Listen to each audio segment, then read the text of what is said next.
Hai hai hai. Assalamualaikum warahmatullahi wabarakatuh. Kembali lagi bersama aku Lia Ulfasari di Selokat Selangkah Lebih Dekat dalam Mengenal PAUD di session 3. Kali ini kita akan berbincang-bincang dengan Kak Intan Nofrianti mengenai perkembangan aspek bahasa pada anak usia dini. Oke, sebelum kita membahas pengembangan aspek bahasa pada anak usia dini, kita juga harus tahu dulu nih, apa yang dimaksud dengan aspek bahasa pada anak usia dini. Jadi, beberapa ahli berpendapat bahwa bahasa merupakan kemampuan yang dibawa sejak lahir. Sedangkan ahli lainnya berpendapat bahwasanya bahasa dipengaruhi oleh beberapa faktor, baik itu faktor eksternal maupun faktor internal.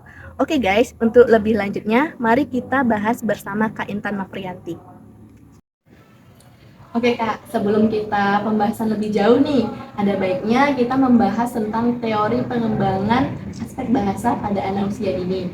Nah, boleh nih Kakak jelasin ada teori apa saja di dalam perkembangan bahasa pada anak usia dini? Oke Kak, jadi ada 4 teori pengembangan bahasa. Yang pertama ada teori Navitis, teori behaviorisme, teori interaksionisme, dan teori fungsional. Nah, yang pertama sekali kita bahas tentang teori Navitis.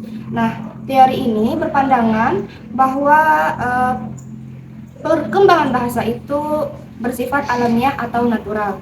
Nah, teori ini tidak berpendapat bahwa lingkungan itu berpengaruh besar terhadap perkembangan anak tersebut, melainkan dia berpandangan bahwa perkembangan bahasa itu mengalir secara biologis sejalan dengan kemampuan linguistik yang telah diprogramkan. Nah, perkembangan bahasa ini hampir sama hanya dengan kemampuan berjalan pada anak, karena perkembangan manusia berpengaruh terhadap perkembangan otak anak tadi. Nah, yang selanjutnya yaitu teori behaviorisme. Nah, teori ini berpandangan bahwa perkembangan bahasa itu didapatkan dari luar diri anak. Nah, dalam kutip, lingkungan di sini sangat berperan penting terhadap perkembangan anak, baik itu dari orang tua, keluarga, maupun lingkungan sekitar anak.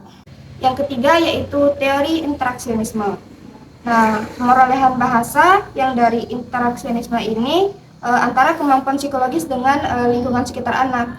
Nah, jadi di teori interaksionisme ini lingkungan juga sangat berperan penting terhadap perkembangan anak. Nah, jadi teori behaviorisme ini menyoroti perilaku kebahasaan yang dapat diamati langsung dan berhubungan antara rangsangan stimulus dan reaksi atau yang biasa disebut dengan SR.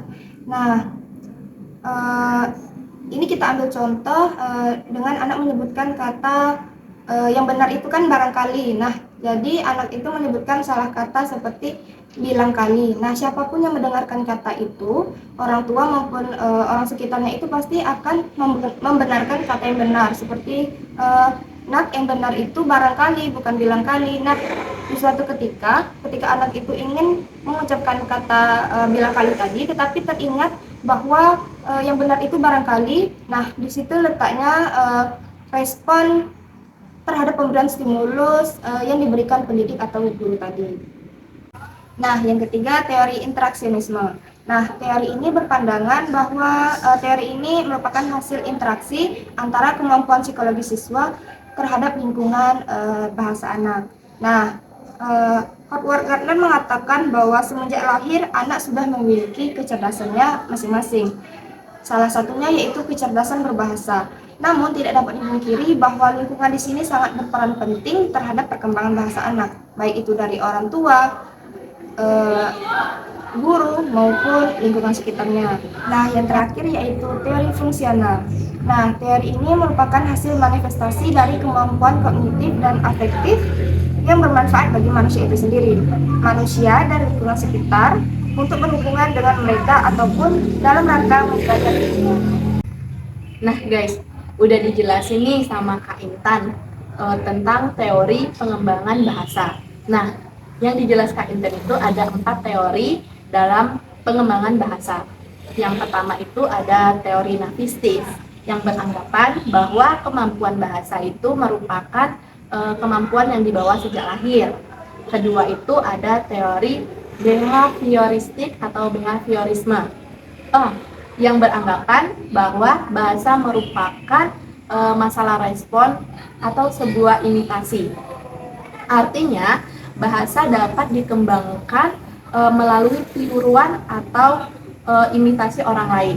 Dan yang ketiga itu ada teori interaksionisme yang beranggapan bahwa bahasa adalah hasil interaksi antara kemampuan psikologis siswa dan lingkungan bahasa. Nah, yang terakhir tadi itu ada teori fungsionalisme. Apa kata tadi? Fungsional. Nah, teori fungsional ini beranggapan bahwa bahasa hasil manifestasi kemampuan kognitif dan afektif yang bermanfaat bagi manusia itu sendiri, manusia dan lingkungan sekitar untuk berhubungan dengan mereka ataupun dalam rangka menjelajah dunia. Nah guys, kita udah bahas mengenai teori pengembangan bahasa. Selanjutnya mungkin kita akan bahas mengenai tahapan perkembangan bahasa, mulai dari umur 0 sampai 7 tahun. Boleh nih Kak dijelasin tahapan perkembangan bahasa? Oke. Ya, saya menjelaskan bahwa proses perkembangan bahasa itu ada dua tahapan. Yang pertama tahapan sensori motor dan yang kedua tahapan praoperasional. Nah, tahapan sensori motor ini kegiatan intelektual pada anak hampir seluruhnya merupakan gejala yang diterima langsung melalui indera anak. Nah, jadi anak itu melihat benda itu dan dia sudah tahu nama benda itu namanya benda apa. Contohnya kayak dia udah tahu tuh lemari dan fungsinya lemari. Fungsinya lemari kan tempat taruh baju, terus udah tahu pintu, udah tahu satu kata per kata. Nah, yang kedua tahapan praoperasional itu dari umur 2 sampai 7 tahun. Nah, teori ini merupakan kesimpulan yang diambil dari dia sendiri berdasarkan apa yang dia lihat. Nah, seperti contoh, yaitu melihat pesawat.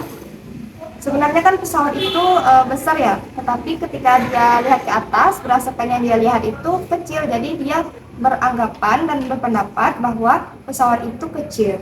Nah, yang kedua, menurut Johann Amos J. berpendapat bahwa perkembangan bahasa anak usia dini yaitu dari periode sekolah hingga ibu. Artinya, pada saat usia 0 hingga 6 tahun, hampir semua usaha dan bimbingan pendidikan berlangsung di lingkungan keluarga. Nah, jadi aktivitas ibu juga sangat berperan penting terhadap perkembangan bahasa anak. Nah, misalnya si ibu mengajak bicara pada anaknya, itu walaupun anaknya belum bisa berbicara atau belum bisa paham, itu merupakan termasuk perkembangan bahasa juga, karena nanti anak itu semakin lama dia akan paham dan seiring berjalannya dengan umurnya nanti dia akan bisa berbicara atau berkomunikasi bersama orang tuanya.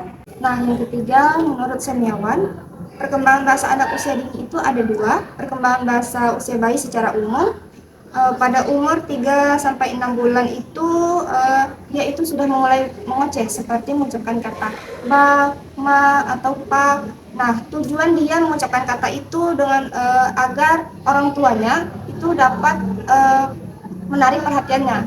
Dengan contoh ketika dia menyebut ma, pa, ba, atau dia kayak ngomong sesuatu yang kita tidak paham, itu maksudnya kita bisa menggendong dia atau dia itu mau menyusu. Nah, itu merupakan jadi anak itu maksudnya itu mau dinotis oleh orang sekitarnya, tetapi melalui ocehan tadi. Selanjutnya, perkembangan bahasa anak usia dini yaitu anak prasekolah. Itu kesusahan mengucapkan kalimat konsonan seperti mengucapkan kalimat baterai. Nah, oke guys, Kak Intan tadi mengambil dua pendapat dari para ahli. Yang pertama itu ada Piase yang mengatakan bahwa tahapan perkembangan anak usia dini itu terbagi menjadi dua.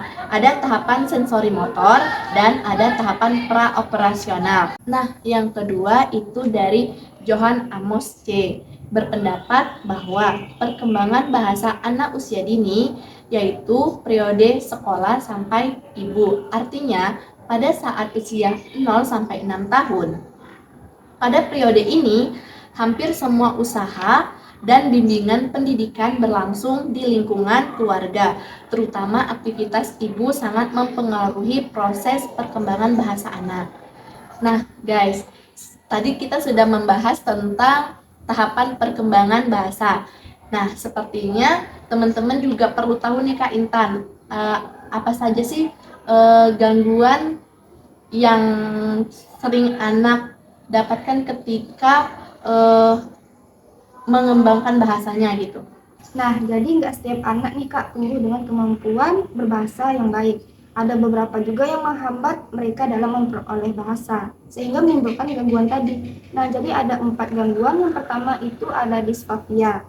Nah, disfavia ini yaitu gangguan ketika ia sudah umur setahun tetapi belum bisa mengucapkan kata spontan yang bermakna.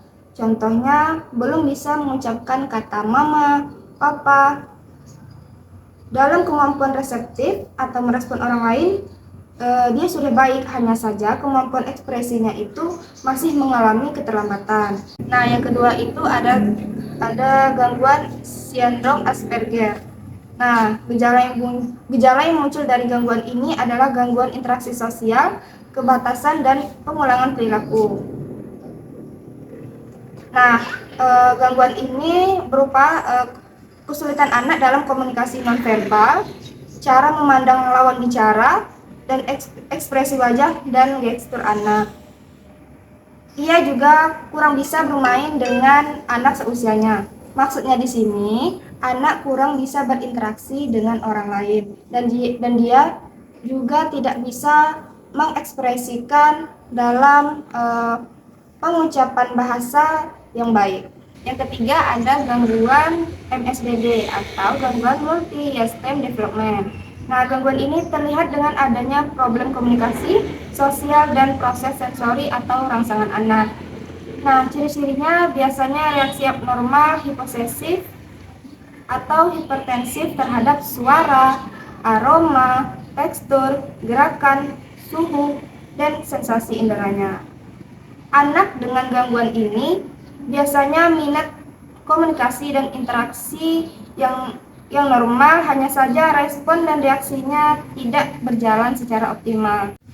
Nah, yang keempat atau yang terakhir yaitu ada gangguan disintegrasi. Nah, anak dengan gangguan ini pada mulanya berkembang dengan normal. Namun setelah di atas 2 tahun, anak mulai kehilangan kemampuan yang telah dikuasainya. Biasanya, gangguan yang dialami berupa kemampuan bahasa, sosial, dan motorik anak. Oke teman-teman, mungkin yang disebutin Kak Intan tadi itu hanya beberapa gangguan perkembangan bahasa pada anak usia dini. Yang disebut Kak Intan tadi ada 4 gangguan, diantaranya itu ada disfasia, sindrom Asperger, multisystem development, dan disintegrasi pada anak. Oke Kak Intan, ini pertanyaan terakhir nih sebelum kita tutup. Apa sih pentingnya kita dalam mengembangkan aspek perkembangan bahasa anak usia dini itu? Nah, jadi perkembangan bahasa itu sangat penting Kak, karena seperti yang kita tahu, perkembangan bahasa itu merupakan alat komunikasi kita terhadap orang lain atau individu lain. Juga bahasa ini alat ekspresi kita menyampaikan apa yang dipikiran anak melalui bahasa verbal. Oke teman-teman, itu tadi yang dijelasin Kak Intan tentang pentingnya kita dalam mengembangkan aspek bahasa pada anak usia dini. Sebelumnya saya ingin menginformasikan kepada teman-teman bahwasanya materi yang kami paparkan ini kami bersumber dari beberapa jurnal. Mungkin jika teman-teman ingin mempelajari lebih dalam lagi tentang perkembangan bahasa pada anak usia dini, teman-teman bisa mencari sumber di berbagai jurnal lainnya. Nah, penjelasan tadi sekalian menutup perjumpaan kita pada sore hari ini. Saya akhiri. Wassalamualaikum warahmatullahi wabarakatuh. Dah.